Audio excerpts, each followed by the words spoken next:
Merci de nous rejoindre. Bonjour à tous. En Côte d'Ivoire, le 7e jour de campagne électorale pour la présidentielle 2020. Les candidats au scrutin ont 2 semaines, on le sait, pour cette campagne fixée du 15 au 29 octobre prochain.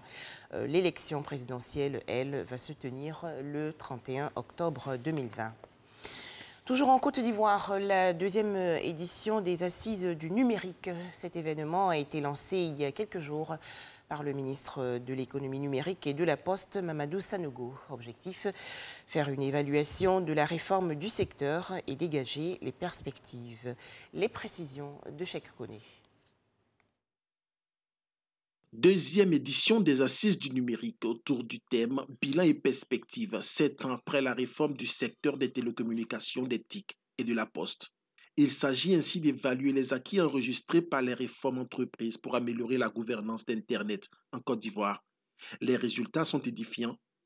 Aujourd'hui, des lois sont en vigueur pour la réglementation de nombreux secteurs, dont la cybercriminalité, les transactions électroniques et la régulation du secteur de la poste. Outre ces avancées, on note la création par l'État de structures telles que la RTCI, l'AIGF, l'ANSUD, le VITIB et les ATIC. Ces assises qui se tiendront véritablement, je dis bien véritablement, en janvier 2021, offriront un cadre de discussion à l'ensemble des acteurs de l'écosystème du numérique. Mais dans l'intervalle, les commissions techniques mises en place commenceront leurs travaux scientifiques dès maintenant. Mes attentes sont donc fortes quant aux conclusions de ces assises.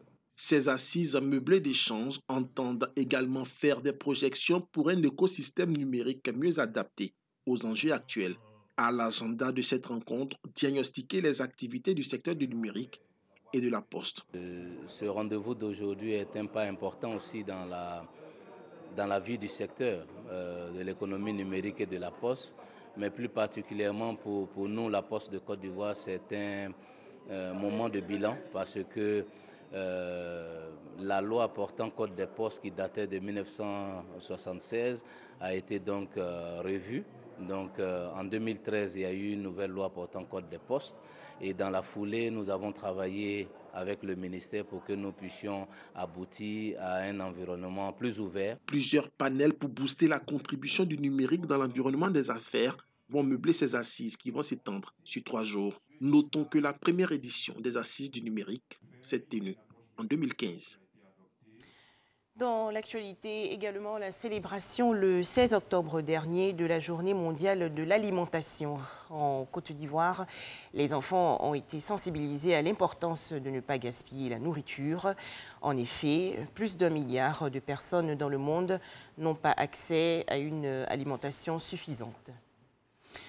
Direction à présent la Guinée-Conakry où la Commission électorale nationale indépendante, la CENI, a commencé hier à publier les premiers résultats de la présidentielle du 18 octobre dernier. À noter que les chiffres annoncés concernent seulement 4 circonscriptions du pays sur 38 au total. Et dans ces 4 zones, le président sortant, Alpha Condé, est largement en tête.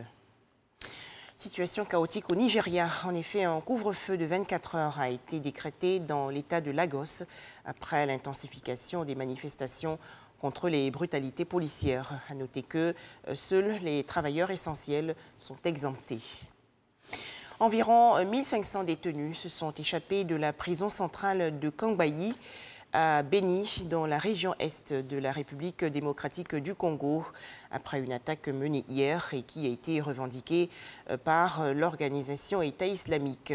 À noter que 2 prisonniers ont été tués par balle, annonce faite par la police congolaise.